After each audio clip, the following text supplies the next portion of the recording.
Thank you. Now I request Honorable Governor Sir and Honorable Chief Minister Sir kindly to offer floral tributes to the founding fathers of Constitution.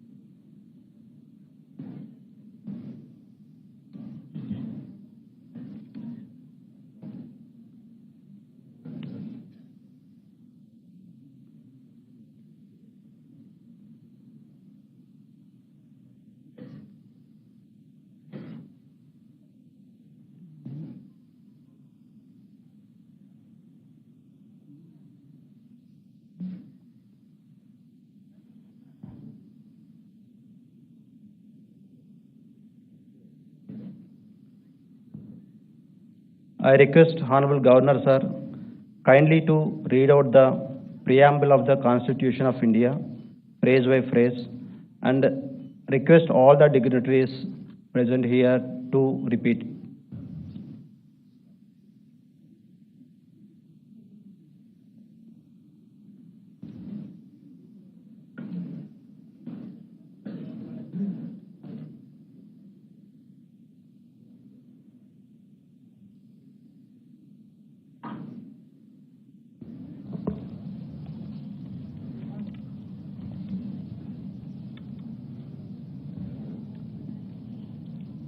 We, the people of India,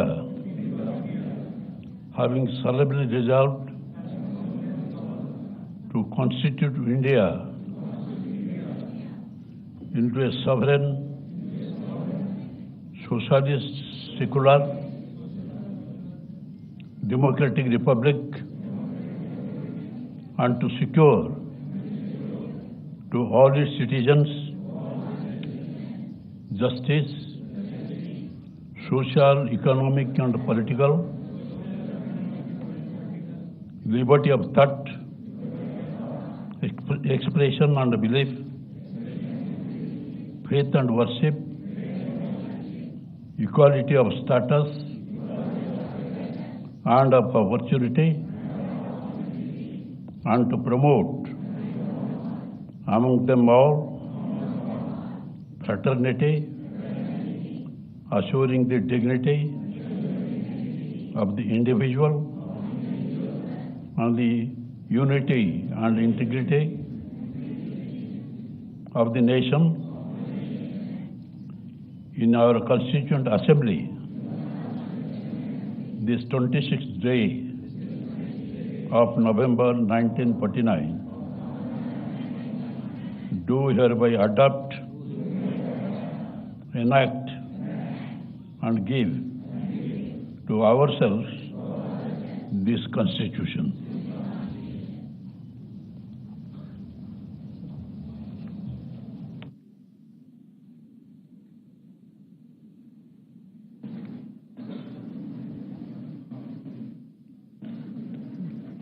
Thank you, sir. I respectfully request our Honorable Chief Minister, sir, to address the august gathering on this occasion.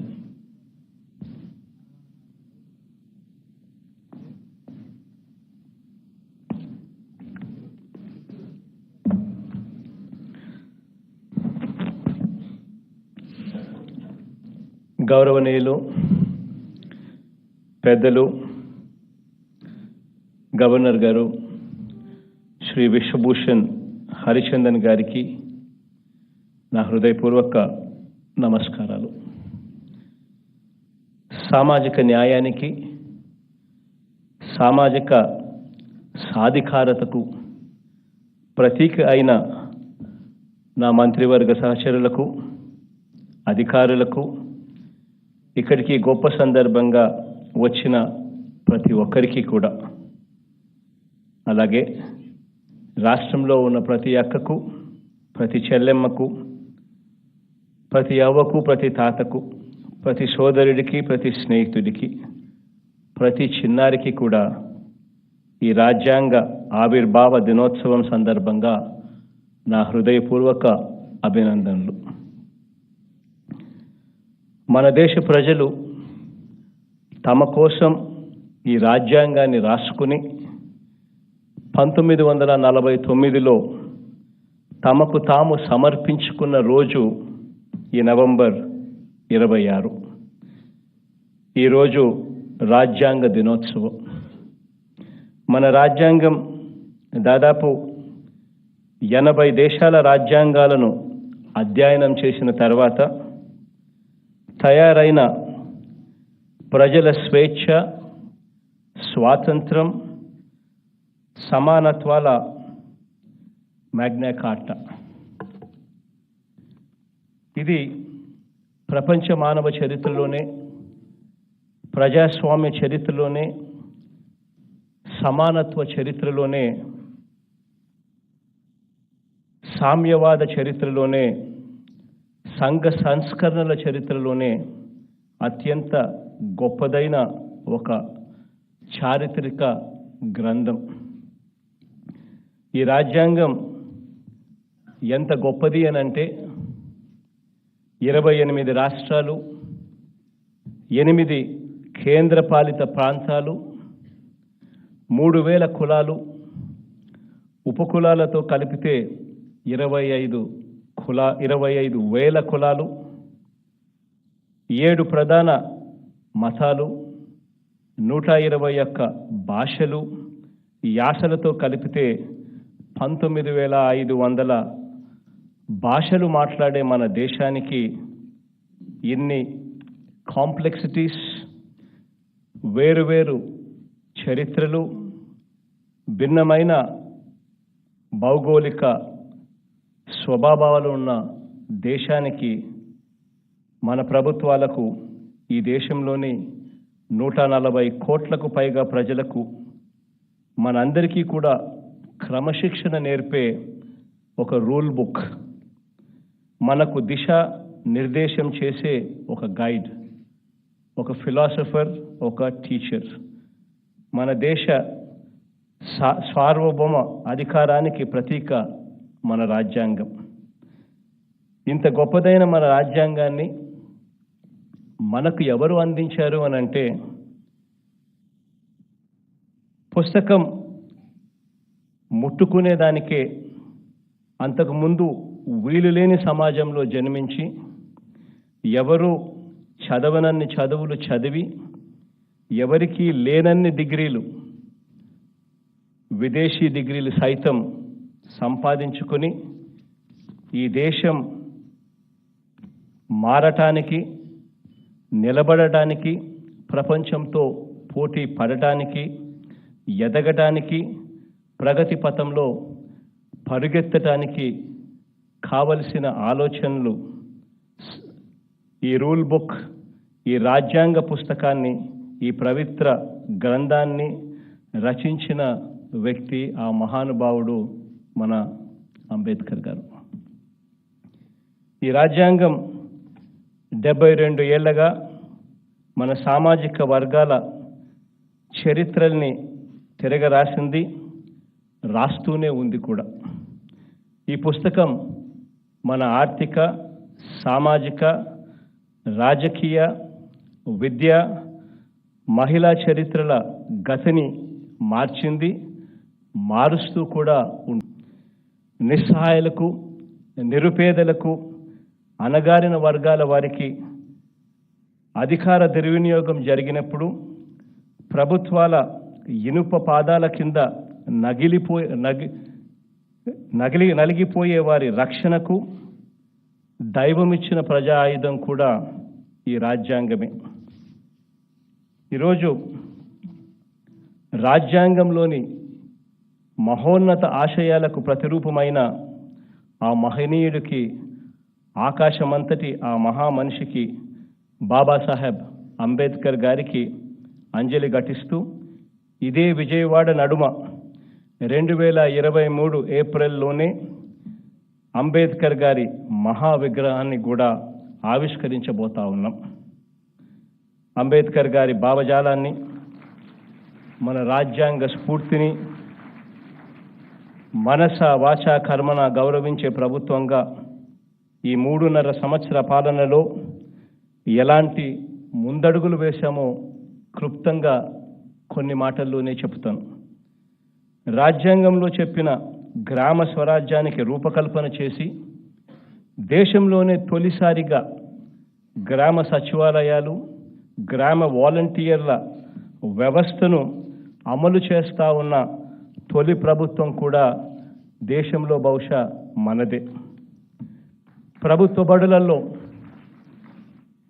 బడులలో పేదలకు English మీడియంలో చదువుకునే అవకాశమే లేకుండా చేయటం ద్వారా రూపం మార్చుకుని ఎస్సీలకు, ఎస్టీలకు, బీసీలకు, మైనారిటీల పట్ల పాటిస్తూ ఉన్న నయా అంటరానితనం మీద సిబిఎస్ఈ ఇంగ్లీష్ మీడియంతో మొదలు bilingual text books, digital class రూముల వరకు విద్యారంగంలో సంస్కరణల ద్వారా దండయాత్ర చేస్తున్న ప్రభుత్వం కూడా మనది.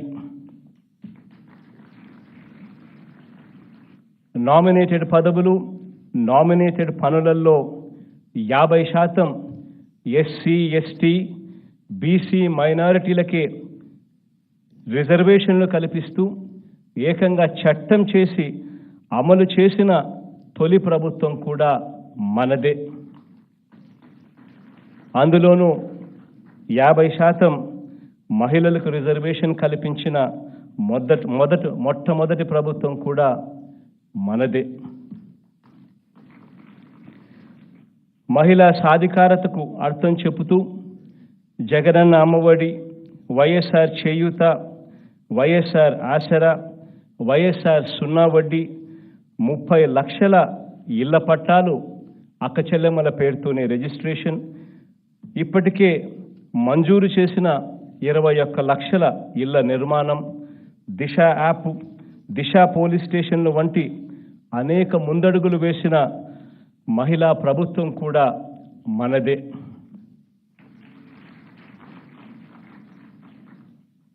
రాజధానికి సేకరించిన భూముల్ని పేదల ఇళ్ల స్థలాలకు కేటాయిస్తే డెమోగ్రఫిక్ ఇంబ్యాలెన్స్ వస్తుంది అని,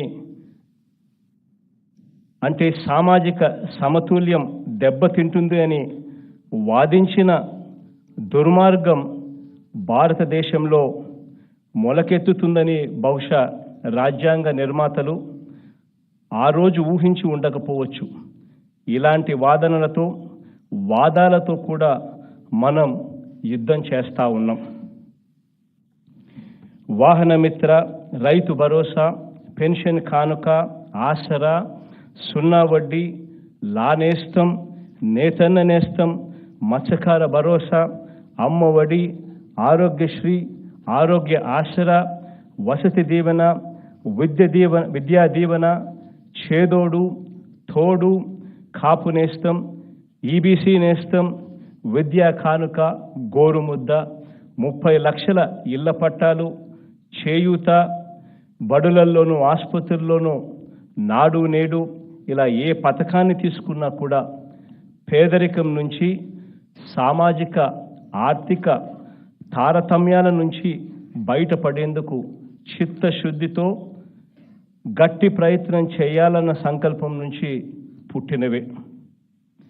మన ఈ 35 నెలల పాలనలో ఒక్క డీబీటీ ద్వారానే, అంటే నేరుగా బటన్ నొక్కి ప్రజలకు వాళ్ళ బ్యాంక్ అకౌంట్లలోకి వెళ్ళే ఒక గొప్ప వ్యవస్థలతో తీసుకువచ్చి లంచాలకు తావు లేకుండా, విచక్షకు తావు లేకుండా నేరుగా ప్రజలకు అందించిన మొత్తమే ఇప్పటి వరకు 1,76,517 కోట్లు. గత 35 నెలల్లో డీబీటీ, నాన్ డీబీటీల ద్వారా అందించిన మొత్తం 3,18,037 కోట్ల రూపాయలు. ఇందులో ఎస్సీలకు, ఎస్టీలకు, బీసీలకు, మైనారిటీ వర్గాలకు అందినది అక్షరాల 79%. సామాజిక న్యాయానికి ఎంతగా కట్టుబడి ఉన్నామో ఈ అంకెలే సాక్ష్యం. ఇక్కడే నాతో పాటు హాజరైన నా మంత్రివర్గ సహచరులనే తీసుకుంటే మొత్తం మంత్రి మండలిలో దాదాపు 70% ఈ సామాజిక వర్గాలే. అలాగే 2 మంత్రివర్గాల్లోనూ 5 డిప్యూటీ సీఎం పదవులు ఇస్తే అందులో 4 అంటే 80% నా ఎస్సీ, ఎస్టీ, బీసీ, మైనారిటీ వర్గాలకే అవకాశం కల్పించామని చెప్పి కూడా ఈ సందర్భంగా సగర్వంగా తెలియచేస్తా ఉన్నాను. శాసనసభ స్పీకర్గా ఒక బలహీన వర్గాలకు సంబంధించిన ఒక వ్యక్తి, శాసన మండలి చైర్మన్గా ఒక ఎస్సీని నియమించడమే కాకుండా శాసన మండలి డిప్యూటీ చైర్పర్సన్గా మైనారిటీకి చెందిన నా అక్కను ఆ స్థానంలో కూర్చోపెట్టాము. సామాజిక న్యాయ చరిత్రలో ఇదొక సరికొత్త అధ్యయనం. ఈ 3 సంవత్సరాలలో రాజ్యసభకు మనం 8 మందిని పంపితే అందులో 4 బీసీలే. శాసన మండలికి అధికార పార్టీ నుంచి పంపిన 32 మందిలో 18 మంది నా ఎస్సీ, ఎస్టీ, బీసీ, మైనారిటీ వర్గాల వారే అని చెప్పి కూడా సగర్వంగా తెలియచేస్తా ఉన్నాను. 13 జిల్లా పరిషత్ చైర్మన్ల పదవుల్లో ఆ చైర్మన్ పదవులలో 13 జిల్లా పరిషత్ చైర్మన్ పదవులలో 9 ఎస్సీ, ఎస్టీ, బీసీ, మైనారిటీ వర్గాలకే కేటాయించిన ప్రభుత్వం కూడా మనది అని ఈ సందర్భంగా తెలియచేస్తా ఉన్నాను. మున్సిపల్ కార్పొరేషన్లలో 86%, మున్సిపాలిటీస్లో 69%, మండల ప్రజాపరిషత్ చైర్మన్లలో 67% నా ఎస్సీ, ఎస్టీ, బీసీ, మైనారిటీ సామాజిక వర్గాలకే చైర్మన్ పదవులు కేటాయించిన ప్రభుత్వం కూడా మనది అని సందర్భంగా తెలియచేస్తా ఉన్నాను. వివిధ ప్రభుత్వ కార్పొరేషన్లలో 137 చైర్మన్ పదవులలో నా ఎస్సీ, ఎస్టీ, బీసీ, మైనారిటీలకు మొత్తం 58% పదవులు ఇచ్చామని, బీసీలకు ప్రత్యేకంగా 56 కార్పొరేషన్లు, ఎస్సీలకు ప్రత్యేకంగా 3 కార్పొరేషన్లు, ఎస్టీలకు ప్రత్యేకంగా 1 కార్పొరేషను ఏర్పాటు చేయడమే కాకుండా శాశ్వత ప్రాతిపదికన బీసీ కమిషన్ను నియమించిన ప్రభుత్వం కూడా మనదే అని సందర్భంగా తెలియజేస్తా ఉన్నాను సగర్వంగా. ఇవి ఈ 35 నెలల్లో సామాజిక న్యాయంలో మనందరి ప్రభుత్వం మనసు పెట్టి తీసుకువచ్చిన మార్పులు. రాజ్యాంగ స్ఫూర్తిని తూచా తప్పకుండా పాటిస్తా ఉన్న మనందరి ప్రభుత్వానికి దేవుడి దయ, ప్రజలందరి చల్లని ఆశీస్సులు కలకాలం ఉండాలని కోరుకుంటూ సెలవు తీసుకుంటా ఉన్నాను.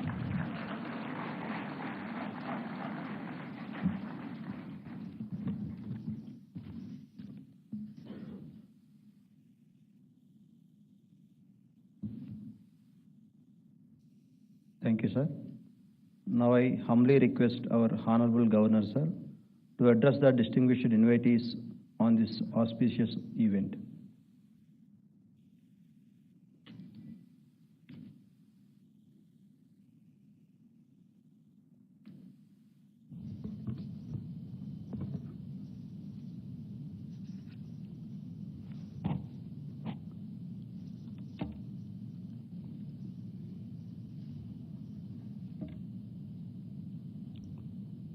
Sri Y.S. Jagannath Reddy, Honorable Chief Minister, Deputy Chief Ministers, Chairman and Deputy Chairman, Andhra Pradesh Legislative Council, Speaker and Deputy Speaker of Andhra Pradesh Legislative Assembly, cabinet ministers, judges of High Court of Andhra Pradesh, leaders of opposition, Chief Whip Andhra Pradesh, chairpersons of various organizations, advisors to government, chairperson, Jilla Parishad, entire district, mayor and deputy mayor of Vijayawada Municipal Corporation, members of parliament, MLAs, MLCs,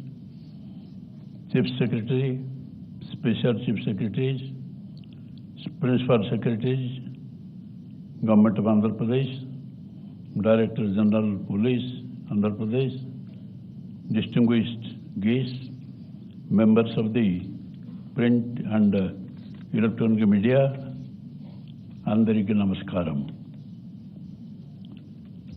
It gives me immense pleasure to participate in today's program organized to celebrate the 73rd Constitution Day. As you all know, the Constitution Day, also known as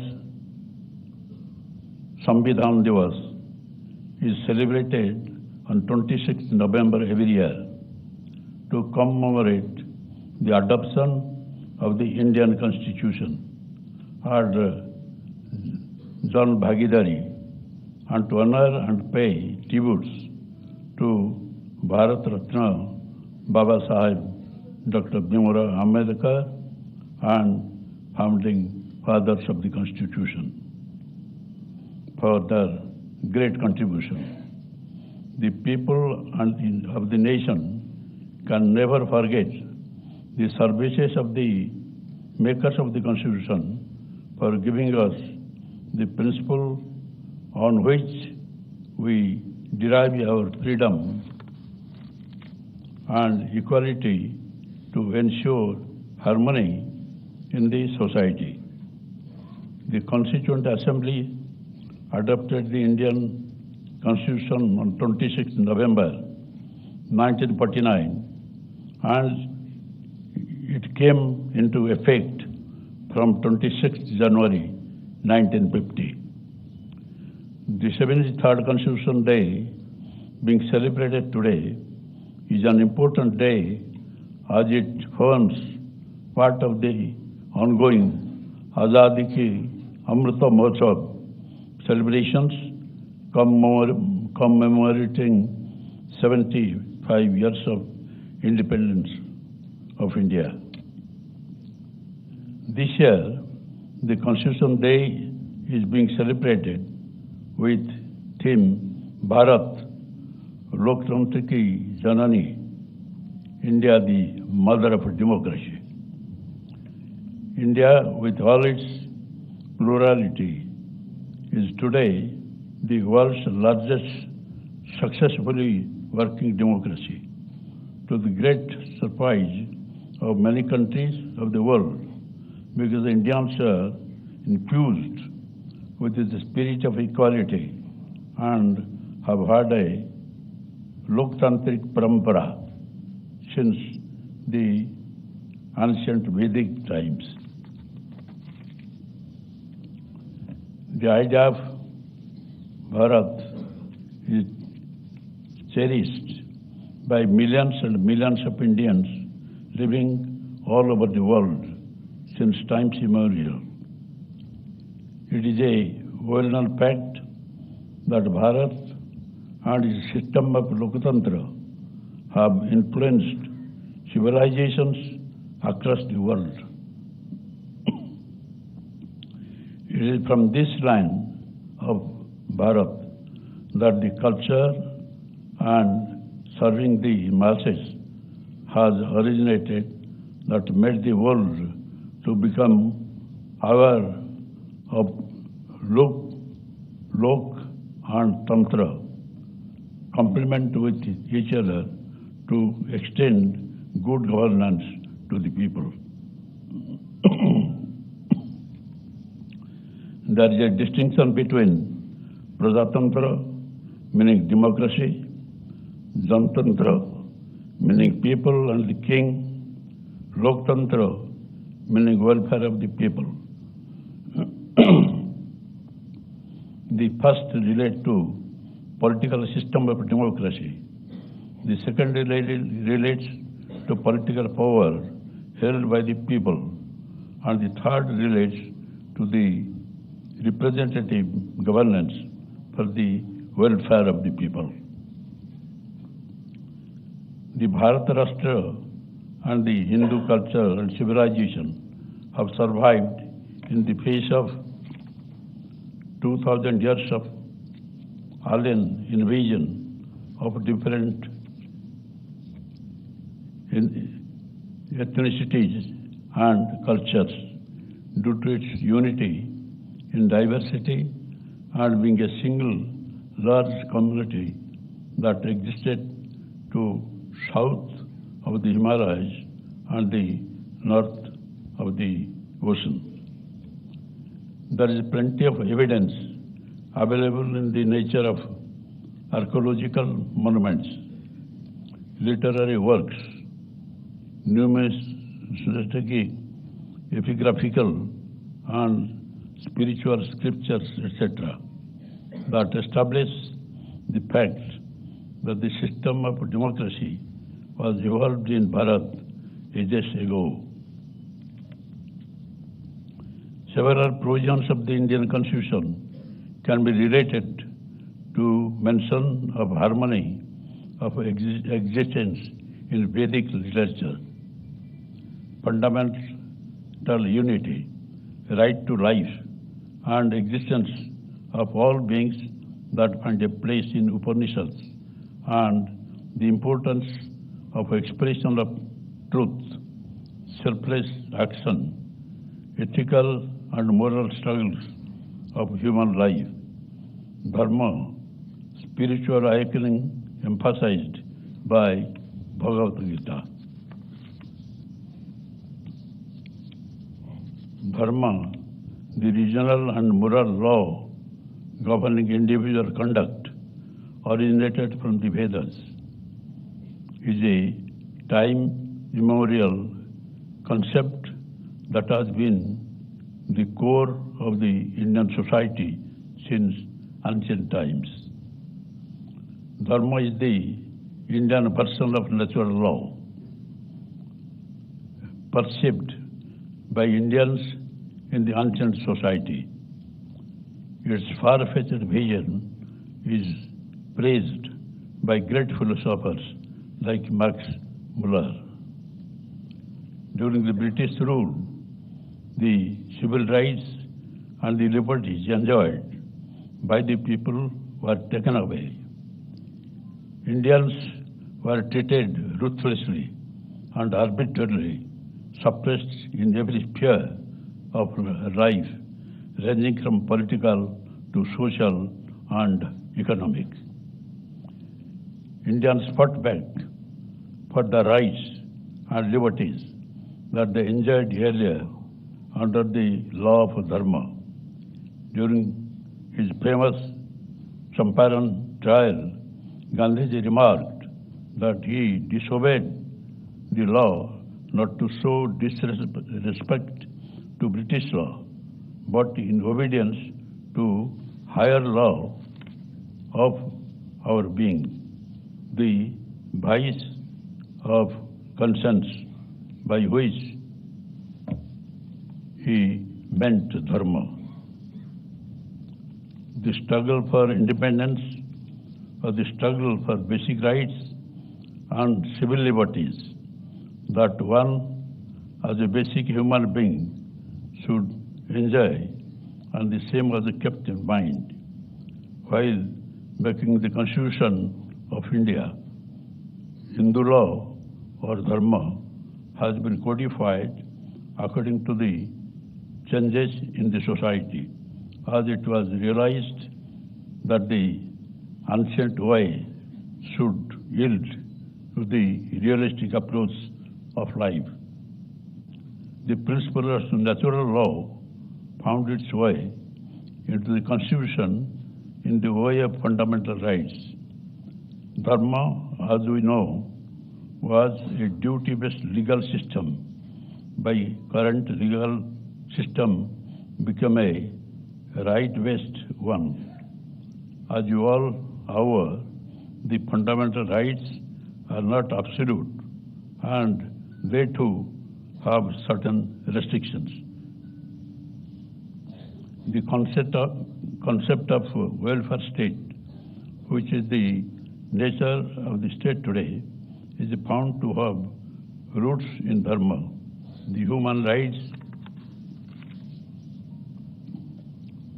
and fundamental rights are derived from Dharma, and ample evidence of it is available in Rig Veda. Dharma is one of the many sources of modern law that is shaping our society. Hence, it can be said that Dharma and law are closely related. Granville Austin, an American scholar, said about the Indian Constitution that the Indian Constitution is the first and foremost a social document. The Constitution lays down the national goals of our country: democracy, secularism, socialism, and national integration, and spells out rights and duties of the citizens. The Constitution empowers the citizen by protecting their rights, and the citizen empower the Constitution by adhering to their duties. Fundamental duties enjoins upon the citizens of India to uphold and to protect the sovereignty, unity, and integrity of India, and ideals and institutions included to the Constitution. Citizens should live in a spirit of common brotherhood, transcending religious, linguistic, and regional diversities, to renounce practices derogatory to the dignity of women, develop scientific temper, and preserve our rich cultural heritage. On this occasion, I like to tell you that we feel proud to say that India is the mother of the democracy, and the democracy has come out of Vedas, Upanishads, and we have this democracy. At least an attempt has been made once, that is in 1975, when there was a promulgation of emergency, and there was a darkness in the constitutional field all over India,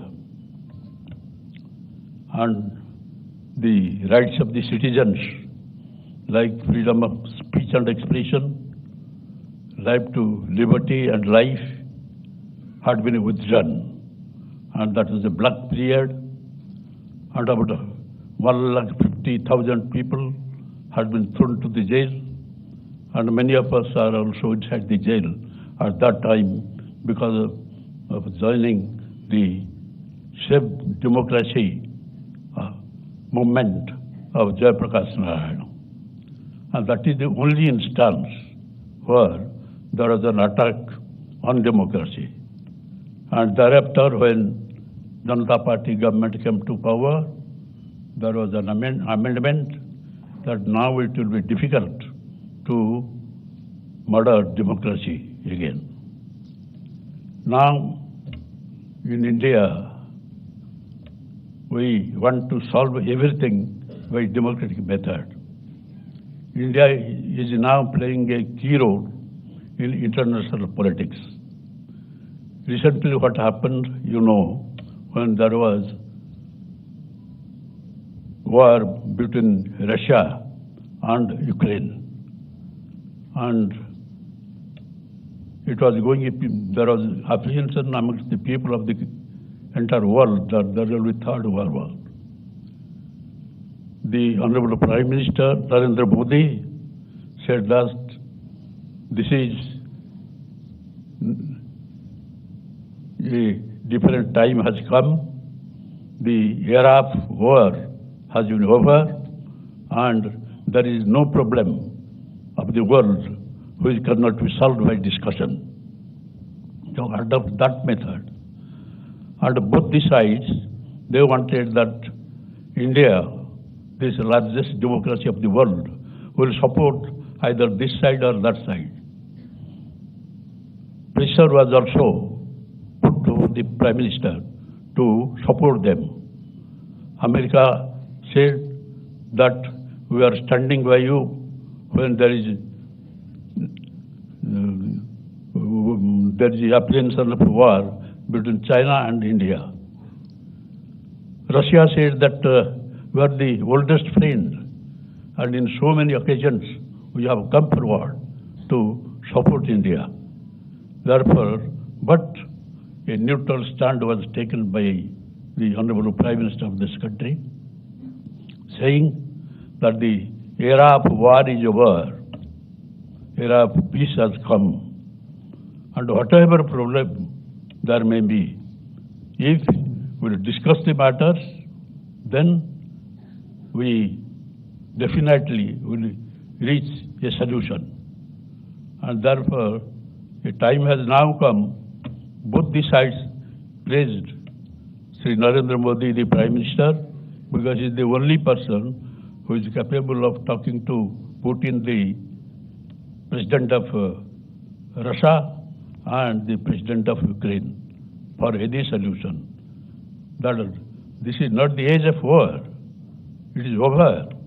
And if we have any war, the entire economy of the world will be crippled. And there will be disaster. And should we invite a disaster? Therefore, everybody is now praising the Honorable Prime Minister, and this is a day, Constitution Day, and we have the best Constitution of the world, and this is the oldest, this is now the mother of the Constitution. From since thousands of years, we had democracy. Of course, at times, there was invasion on democracy. So on this day, we must take oath that the rights of the citizens must be protected by any means. There are downtrodden people of the society who are not enjoying the rights and the privileges which are being given to the citizens. Therefore, you must stand by them, help them to protect their rights. Then this day, observing this Constitution Day, will be successful. Thank you all.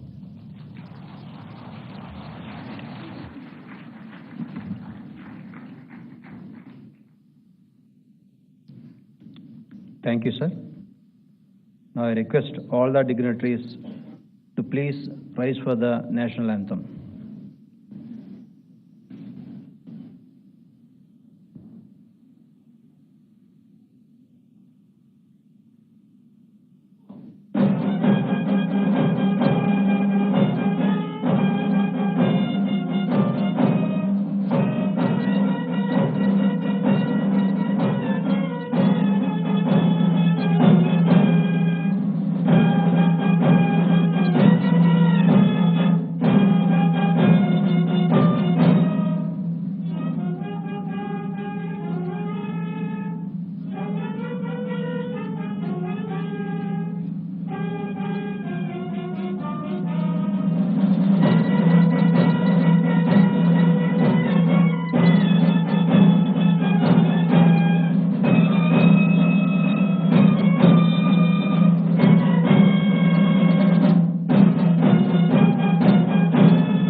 Thank you.